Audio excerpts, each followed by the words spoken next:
The long-awaited Spellbreak Team Deathmatch mode, Clash, has been out for a week now, and while it's definitely a lot of fun, there's some things holding it back from being the best experience possible. So I'm making this video as constructive feedback to the devs in hopes that they see it and maybe make some of the changes that they agree with.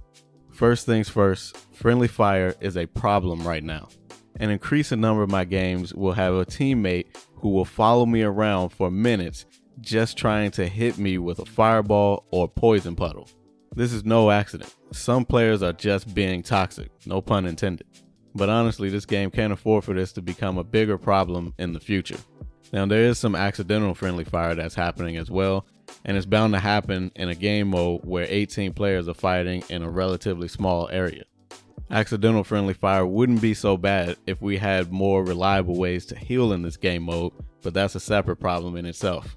So I really think the devs should consider turning off friendly fire to prevent the problem from getting worse in the future. The second issue that I think needs to be addressed is that the loot phase needs to be shorter. In the gameplay in the background, the action doesn't even start until after 6 minutes into the match, which in my opinion is way too long.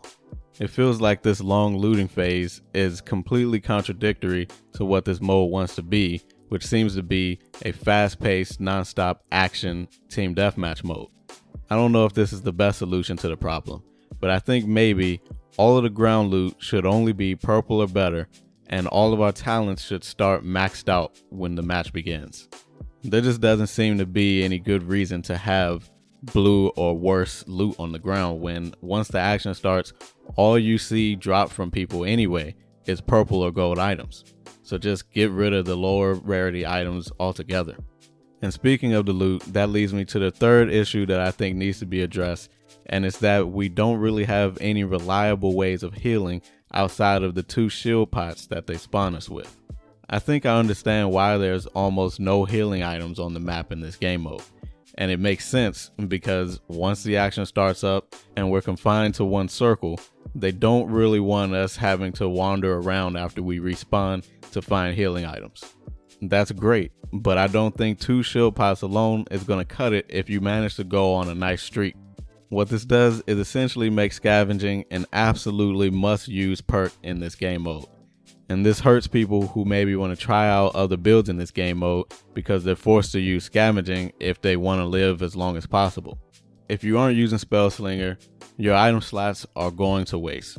So I think maybe a decent solution is to add 2 healing potions alongside the shield potions and have them regenerate after every kill or just over time. But we should still have the option to drop them from our inventory in case we're using Spellslinger and we want that extra space for another gauntlet or rune.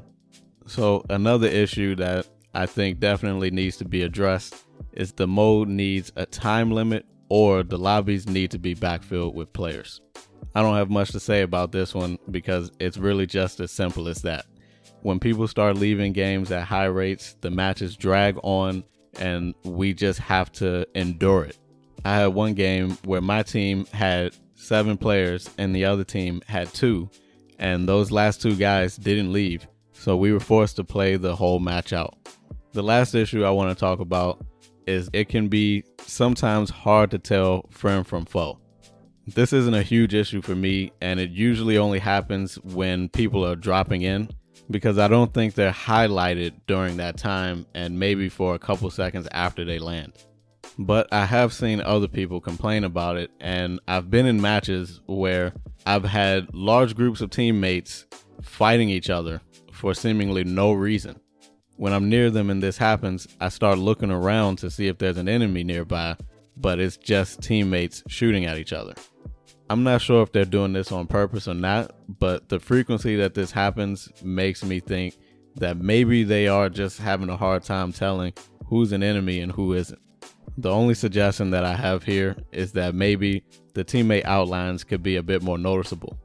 So I'm going to end this video here so it can be short and to the point in case a dev actually does look at it. I don't want to waste anybody's time. Hit that like button if you enjoyed this video and maybe give us a subscribe if you want to see more Spellbreak content. I'm Doc Caesar from Reverse OCV and I hope to see you next time.